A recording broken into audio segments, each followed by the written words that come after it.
What is up, YouTube? This is going to be a specific video to why I left iMarkets Live, and I'm going to dive down, get straightforward to it because this is going to be a specific video to one of the main reasons why I left iMarkets Live. Number one is because the training material and the Trading Academy, and when I was watching the IML TV Academy, first off, they talk about the same thing, basic pinpoints like support, resistance. I did learn a little bit about the U.S. dollar index from Mike Miles. I'll give him that. And but you don't get to really see like any kind of interactive live trading. And they just mark up charts.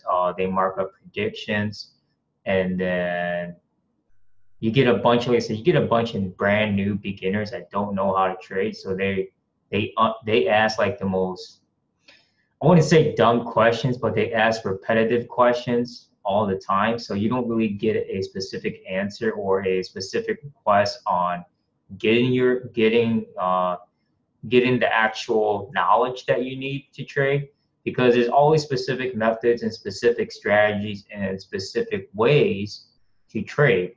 And so you got to be a little bit more specific so you can fine tune your strategy and your methods behind trading. Just because I know my own method of trading doesn't mean you're going to get 100% out of my own methods, and especially from every single video that I posted out there on YouTube.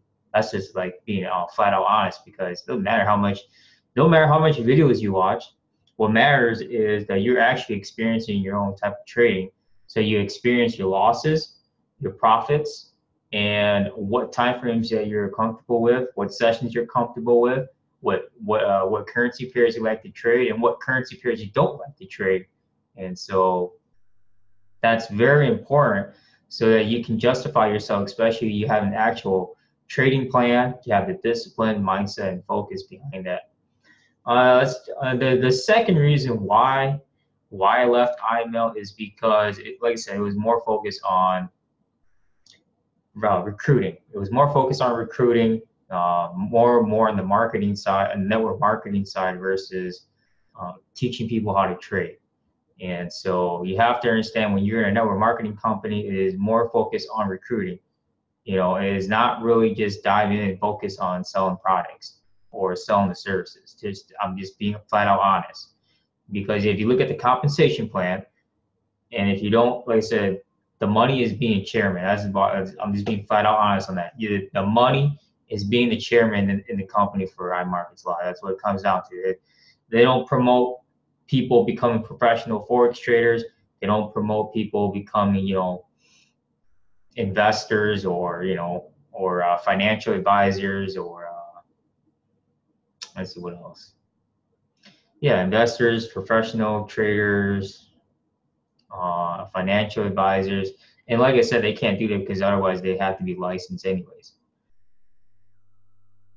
Let's see what else I want to see. The third reason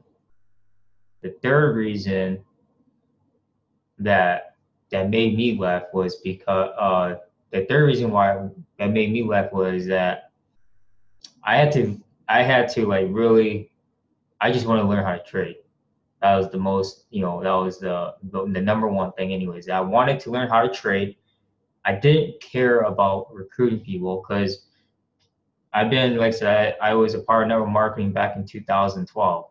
And so 6 years of, it's 2018 right now. So like, it was like 4 or 5 years of like hopping in different companies, different opportunities.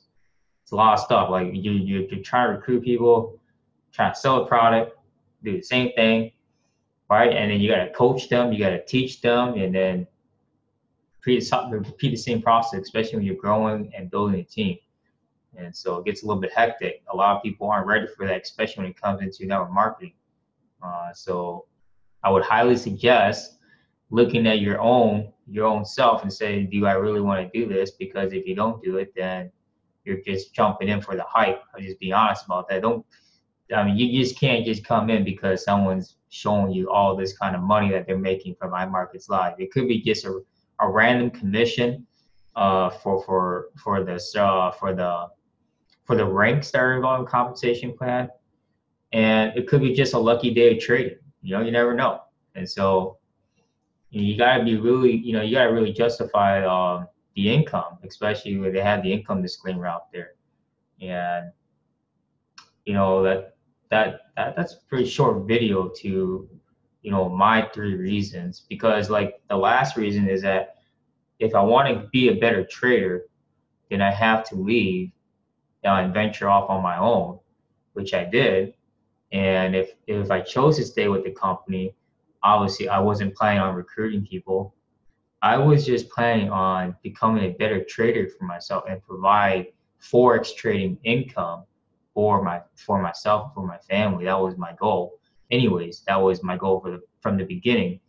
And if you, like I said, if you actually get in and you're not recruiting people, then you really have to look at, some of your specific goals into why you're going to be in this company or why you're going to be in network marketing anyways.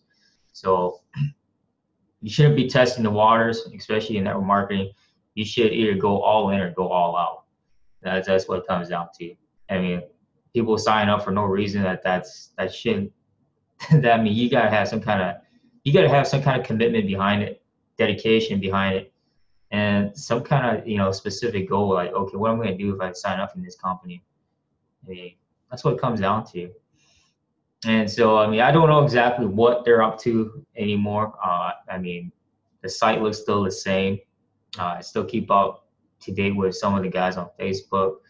But I mean, like, I just be flat out honest. Like, you get a bunch of I mean, I don't know if you guys get this on Facebook, but I'll just be flat out honest. Like, I get a bunch of Facebook requests from iMarkets Live individuals, and it's like random people adding me. I don't know if that's their type of promotion or that's their way of marketing, adding a bunch of people and then trying to act like they want to have a connection or some kind of relationship status with you, and then trying to throw their brand on you or something. I mean, I've been noticing a lot of that lately. I mean, that's another subject I want to bring up about because you see that a lot on YouTube. You see it a lot on Facebook. I mean, you see a lot on social media. What I'm trying to say is that, like, if you're really good, and I'll always leave it at this, if you're really good at promoting and you're really good at social affiliate marketing or social media marketing, and you have your own personal brand, you shouldn't be going to someone else's page and flood their page with your own shit. I mean, or with your so-called business in people's in people's actual profiles. I've seen a lot of that on YouTube. I see a lot of that on Facebook and Instagram now, and they would just flood people's comments with a bunch of their marketing BS. I mean, it's just marketing BS. That's all it is. And I don't know where this is coming from. I mean, I would say this is not the type of marketing that I have seen, 5 years ago, or I just started noticing this in the past year and up until now, that you would see people just flooding comments with a bunch of random messages or random bullshit marketing materials and saying, oh, I made 12,000 off this month. Please email this person, or I made money off the ATM, or I made money off PayPal, or I made money off this app. Please message me for more info. But it's not even there. It's not even on their profile. It's on someone else's profile, or it's someone else's feed. And I was just like, man, this is not the way of marketing. Like, if you, like I said, if you do your own way of marketing, and I mean, if you just do you get the people that you really need, and I mean that's just another thing that I want to specify about, because some people think it's marketing. I don't call it marketing. I don't even call it marketing. That's just basically you're just spamming people, to be honest. I just call it spamming. And so if you're, like I said, if you're that great of a marketer, you shouldn't be doing that to anybody else's page, anyone else's, I mean, the profile comments, I mean, anyone's social media's comments. I mean, I'm just being honest. I mean, if you say what you say you are, and you are doing what you say you're doing, a lot of people will follow you no matter what. You know, if you actually do what you say and you apply what you say. I mean, I'm just being flat out honest. Like, it don't matter what business you're doing, you know. But I mean, that's just another thing that I want to touch up on, because you get a bunch of flood comments about like fake ass promotions and a bunch of marketing materials that I guess so-called people, I don't know what they call themselves these days, but other than that, I mean, that's pretty much all I got. And those reasons why I left, and like I said, that's it, man. It's Friday. I got more videos I want to make out for you guys. Still, we gotta talk about what's going on with crypto, what happened what happened this week in Forex, and then what is my analysis for the upcoming week, pretty much. And so we are coming to the last week of August here, so I'll be totally prepared for the upcoming fall season. Things can ramp up and change. Other than that, that's it, man.